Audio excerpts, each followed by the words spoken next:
All right, back now to that breaking news out of Half Moon Bay, where at least 4 people have been shot and killed. And within the last 30 minutes, we did confirm that a suspect was taken into custody. KTVU's Jana Katsuyama has been gathering information close to the scene. Jana, what have you learned?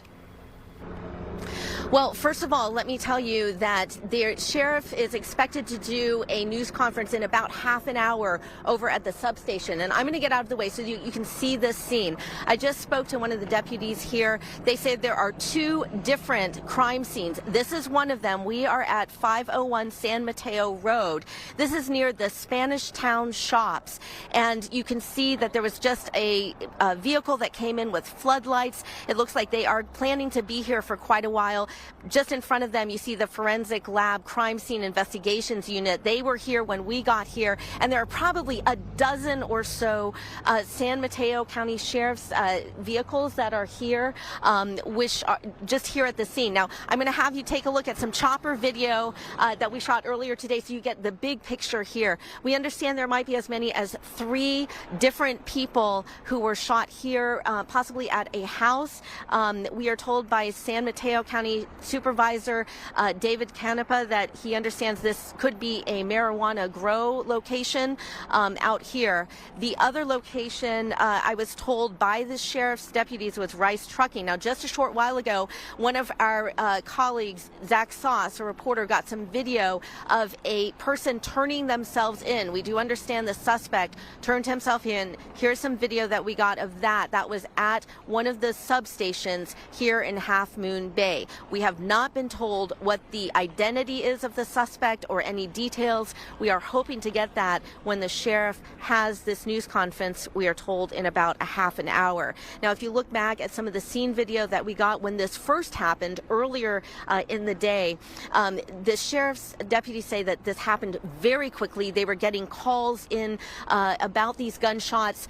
I did speak to somebody who worked in a store nearby. She says that they were told there was an active shooter situation. She was told that they needed to shelter in place. So she said she locked the doors of the store, kept people inside, and then later they were able to leave the premises. But if you take a look back out here live again, you can see that we've seen people coming, we've seen people going. When we came in, there were probably 6 or 7 vehicles that went by with lights on. So right now they're trying to sort this out, trying to cover both of these crime scenes.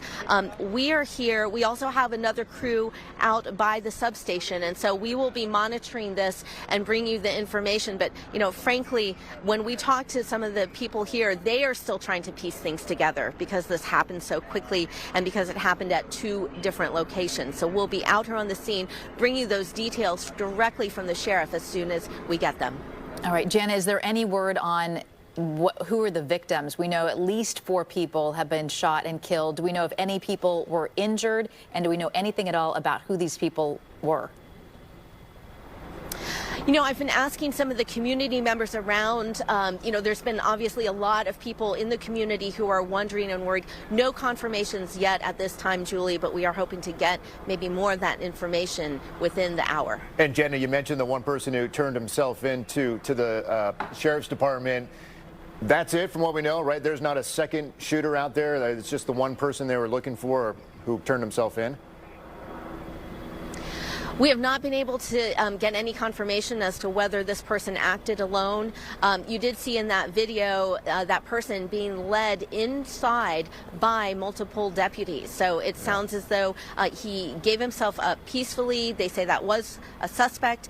We are out here and trying to find out if there are any others. And certainly this is, you know, for a small place like Half Moon Bay, you know, you come in along 92 and there are all of these farms, you know, these small family places. It's a small community. So this is certainly something that is a shock to so many people. You know, a lot of people right now just trying to get home, trying to make phone calls, try and find out, you know, who these people might have been. All right, Jenna, we're going to let you go and gather more information. 2 locations out there, a huge police presence. Any word really quickly on when authorities may hold a news conference or a news briefing to bring us more information? So just before we went live, I spoke with a deputy. She said that the sheriff is aiming for about a half an hour, so that puts us close to around 6 o'clock. She said she wasn't sure, but that was what the last word was from the sheriff. So we're going to be standing by at multiple locations and bring you that live as soon as we get it. All right, Jana Katsuyama reporting live for us tonight in Half Moon Bay. Jana, thank you.